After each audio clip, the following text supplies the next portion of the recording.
अक्सर औरतों के साथ ना एक प्रॉब्लम होती है और ये औरतों के साथ नहीं, जो लड़कियां होती है ना, जैसे जैसे उनकी एज बढ़ती है, यानी कि जैसे वो जवानी की तरफ एंटर करती हैं या फिर जवान हो जाती हैं उसके बाद या उससे कुछ दिन पहले, तो उनके साथ ऐसा होता है कि उनको ना बहुत डरावने डरावने ख्वाब आना शुरू हो जाते हैं। बहुत गंदे संदे ख्वाब आना शुरू हो जाते हैं, डरावने भी नहीं, एकदम गंदे से ऐसे ख्वाब आना शुरू हो जाते हैं। ऐसे ऐसे जो कि वो बातें, वो चीज़ें वो किसी को बता भी नहीं सकती है, इस तरह के वो ख्वाब होते हैं। चाहे वो कोई मौलाना को दिखाने जाए, किसी को भी, लेकिन उस तरह से एक्सप्लेन नहीं कर पाती है जैसा उसने ख्वाब देखा होता है। और ये जो है ना, शादी से पहले भी, शादी के बाद भी, और जब तक आपकी ज़िंदगी रहेगी तब तक ये ख्वाब आपको आते ही रहेंगे। ये ख्वाब आते क्यों हैं? इसकी 3 मेन ऐसी गलतियां हैं, रीज़न है, जिसकी वजह से जो हम करते हैं और उसी की वजह से हमें जो है ये 3 गलतियों की वजह से ऐसे गंदे संदे ख्वाब आते हैं, जिससे कि आपको पता ही नहीं चलता कि कैसे निकलेंगे। क्यों? क्योंकि आप उस तरह से किसी से शेयर नहीं कर सकते। जब तक शेयर नहीं करते तो सामने वाला आपको नहीं बता सकता कि आपकी प्रॉब्लम क्या है, उसका सॉल्यूशन क्या है।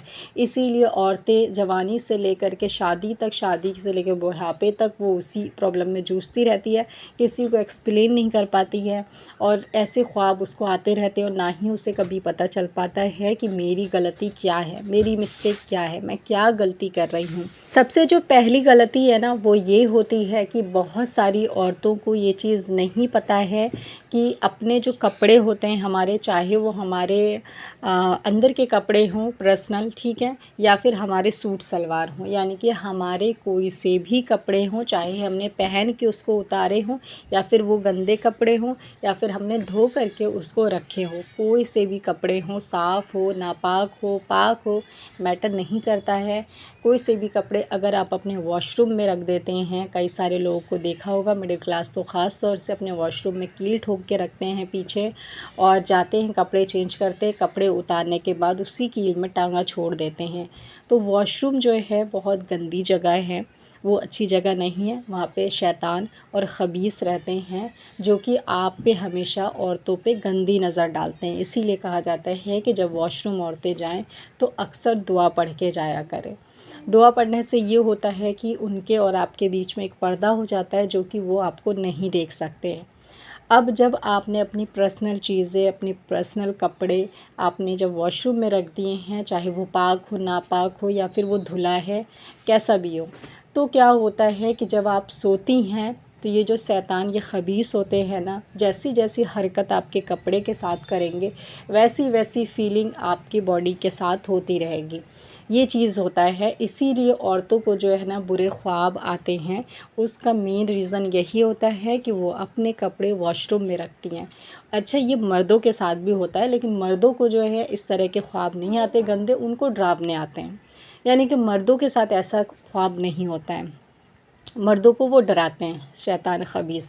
लेकिन औरतों के साथ वो मिसयूज़ समझ लो करते हैं उनके कपड़ों के साथ। तो आपको क्या करना है कि कभी भी आज के बाद अपने कपड़े को जो आपने उतारे हैं उसको वॉशरूम में आपको नहीं छोड़ना है। पहला पॉइंट तो ये कि ये गलती आपको नहीं करनी है। दूसरी चीज़ ये कि बहुत सारी औरतें अपने कपड़े को, जिनके पास छत है, वो छत पे सूखने रख देती हैं और रात भर वो कपड़े छत पे सूखते रहते हैं। तो छत पे भी जो है बुरे साए, जिन वगैरह और ख़बीस वगैरह, शैतान सब होते हैं। तो आपके जैसे जैसे कपड़ों के साथ होगा वैसी फीलिंग फिर आपके साथ होगी।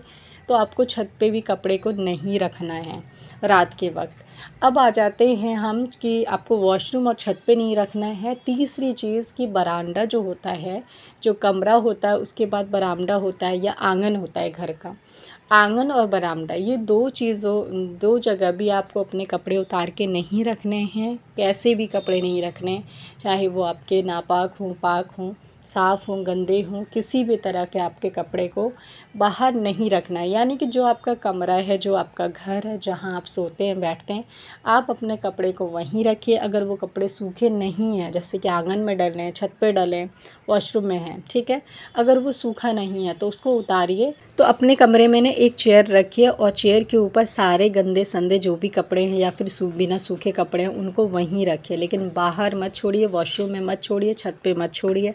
आंगन में मत छोड़िए, क्योंकि इसी गलती की वजह से, 3 गलती की वजह से आपको बुरे-बुरे ख्वाब आते हैं, जिसकी वजह से आप डरती भी हैं और आप बहुत परेशान होती है कि इस ख्वाब से आप निकलेंगी कैसे। अच्छा, ये जो ख्वाब होते हैं ना, कभी-कभी ये इस तरह के आते हैं कि आपको ना बराबर से हर किसी की आवाज़ भी आ रही होती है, आप ना ख्वाब में चिल्ला रहे होते हैं और बचना चाहते हैं, आवाज़ देते हैं, लेकिन आपके मुँह से ना आवाज़ कोई नहीं निकल पाती है।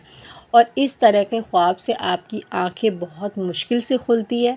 और दूसरी चीज़, अगर एक बार खुल जाती है, दोबारा बंद हो गई, तो फिर ख्वाब कंटिन्यू होना शुरू हो जाता है आपके साथ। अगर आपने आँख खुलने जैसी खुली वैसे ही आपने कोई दुआ पढ़ ली तो फिर आप बच जाते हैं, लेकिन अगर आपने नहीं पढ़ी, आँख फिर बंद हो गई, तो फिर कंटिन्यू शुरू हो जाता है। तो बहुत सारी ऐसी बहनें हैं जो कि बहुत ज़्यादा इस चीज़ से परेशान हैं। मेरे स्कूल टाइम पे मेरी बहुत सारी फ्रेंड भी बहुत ज़्यादा परेशान थी। फिर जब उनको हल पता चला तो वो हल से ना उनकी जो प्रॉब्लम थी ना वो ख़त्म हो गई, और आपकी भी इस तरह के ख्वाब की प्रॉब्लम ख़त्म हो जाएगी। जो 3 मैंने गलतियां बताई है, इसको आपको आज से ही अवॉइड करना है। कभी भी भूल करके ये 3 गलती नहीं करनी है। इस चीज़ का आपको ख़ास ख़्याल रखना है बहुत ध्यान से, क्योंकि जब भी जिस दिन भी ऐसा आपने रिपीट किया, ये गलती तीनों में से एक गलती की, फिर से ख्वाब आपको शुरू हो जाएंगे। अब इससे बचने का तरीका ये है कि सबसे पहली चीज़ तो आप ये गलती मत करिए, क्योंकि ये गलती अगर आप नहीं करेंगे तो ख्वाब ऐसे आएगा ही नहीं, क्योंकि उनको जो है आपके कपड़े नहीं मिलेंगे और वो कुछ ऐसा नहीं कर पाएंगे जो कि आपको ऐसी फीलिंग आए। दूसरा पॉइंट ये है कि आपको हर रात में सोने से पहले आयतल कुर्सी 3 बार पढ़ के अपने ऊपर जो है दम करना चाहिए, और करेंगे तो इससे ख्वाब नहीं आएगा। अगर आपके कपड़े मान लो वॉशरूम में भी रखे, अगर आपने पढ़ के सोते हैं तो भी आपको ख्वाब नहीं आएगा, मतलब वो कपड़ों को आपको टच नहीं कर पाएंगे, क्योंकि आयतल कुर्सी पढ़ने के बाद ये होता है कि एक फ़रिश्ता आपकी रात भर हिफाजत करता है। तो आपकी हिफाजत करना उसकी ज़िम्मेदारी है, तो आपको किसी तरह का ख्वाब नहीं आएगा, चाहे आपके कपड़े कहीं भी पड़े हों, नहीं आएगा। लेकिन मैं कपड़ों को आपको इसलिए कह रही हूँ कि ये 3 गलती नहीं करने के लिए, क्योंकि ये अच्छा तरीका नहीं है, ये अच्छी हैबिट नहीं है। वॉशरूम में अपने कपड़े रखना, बाहर कपड़े छोड़ देना, छत पे रात को कपड़े छोड़ना, ये अच्छी आदत नहीं है। कभी कभी आप पढ़ना भूल भी सकते हैं आयतल कुर्सी, तो आपको इस तरह का ख्वाब आना शुरू हो जाएगा। इसीलिए आपको ये 3 गलती करना पहले तो छोड़ना है, आपको ये 3 गलती नहीं करनी है आज से। और दूसरी चीज़ ये अपनाना है सॉल्यूशन, कि आपको रोज़ रात को आयतल कुर्सी पढ़ के 3 बार दम करके तब सोना है। इसको अपनी रूटीन में शामिल कर लीजिए आप, और इसको वज़ू के साथ भी, बिना वज़ू के भी पढ़ सकते हैं आप। वज़ू के साथ पढ़ें बहुत अच्छी बात है, लेकिन बिना वज़ू के भी पढ़ सकते हैं, क्योंकि बहुत सारे लोग जो देर से सोते हैं तो फिर वो कहेंगे वज़ू नहीं किया तो चलो आज नहीं पढ़ते हैं, लेकिन मैं कहूँगी कि आप पढ़ा करिए। 3 बार पढ़ के दम कर लीजिए। इससे क्या होता है कि एक तो बुरे ख्वाब से आप बच जाते हैं, कोई आपको ख्वाब नहीं आएगा बुरा। और दूसरा पॉइंट ये अच्छा होता है आपके साथ कि पूरी रात जो फ़रिश्ते हैं वो आपकी हिफाजत करते हैं। तीसरे ये चीज़ अच्छा होता है जिनको नींद कम आती है, या फिर कुछ लोगों के साथ ऐसा होता है माइंड में, जो इनके दिमाग में बहुत ज़्यादा एंजाइटी स्ट्रेस होता है, तो उनको ऐसा लगता है कि रात भर भी दिमाग में कुछ ना कुछ चल ही रहा था, मतलब सो के उठे ही नहीं है, शांति नहीं मिली है, रेस्ट नहीं कर पाए हैं। ऐसा लगता है सो के उठने के बाद भी जैसे कि सोए ही नहीं है, दिमाग ना हल्का फ़ील नहीं करता, भारीपन लगता है दिमाग को। तो आयतल कुर्सी पढ़ने से ये चीज़ मैंने आज़माया है कि आपको इतनी अच्छी नींद आती है, इतनी गहरी नींद आती है, ऐसा लगता है हम एक बार सोए ना एकदम खो चुके हैं, और फिर सुबह ही आँख खुलती है। तो आयतल कुर्सी के मैंने तो फ़ायदे ही फ़ायदे देखे हैं, जो भी मैंने अपने ऊपर जब भी आज़माया है तो, और रियल में भी इसके बहुत सारे फ़ायदे हैं। तो इसको आपको ज़रूर से अपनाना है, और रोज़ रात को पढ़ के आपको सोना है आयतल कुर्सी। तो बस अगर आप चाहते हैं ना कि आपको इस तरह के ख्वाब नहीं आए, आज से छुटकारा चाहते हैं, तो बस इन चीज़ों को ही आपको अवॉइड करना है, और एक चीज़ आपको अपनाना है जिससे कि आप इस तरह के ख्वाब से बच जाएंगे। हमेशा हमेशा के लिए आपको छुटकारा मिल जाएगा, और कभी इस तरह के ख्वाब आपको नहीं आएगा इंशाअल्लाह ताला। एक बार ज़रूर आज़मा के देखिए, क्योंकि मैंने जिनको भी ये बताया है ना, वो लोग आज भी कहते हैं कि हाँ वाकई में ये तीनों चीज़ें अगर हम गलती करना छोड़ देना तो हमें बुरे ख्वाब नहीं आते हैं। तो यही मेन रीज़न होता है औरतों को गंदे ख्वाब आने का। यही 3 गलतियाँ होती जिसकी वजह से वो इन प्रॉब्लम में फंस जाती हैं और फिर निकल ही नहीं पाती, क्योंकि वही है कि वो किसी से शेयर नहीं कर पाती हैं। तो आज की इस छोटी सी वीडियो में इतना ही, फिर मिलती हूँ, जब तक के लिए अल्लाह हाफ़िज़।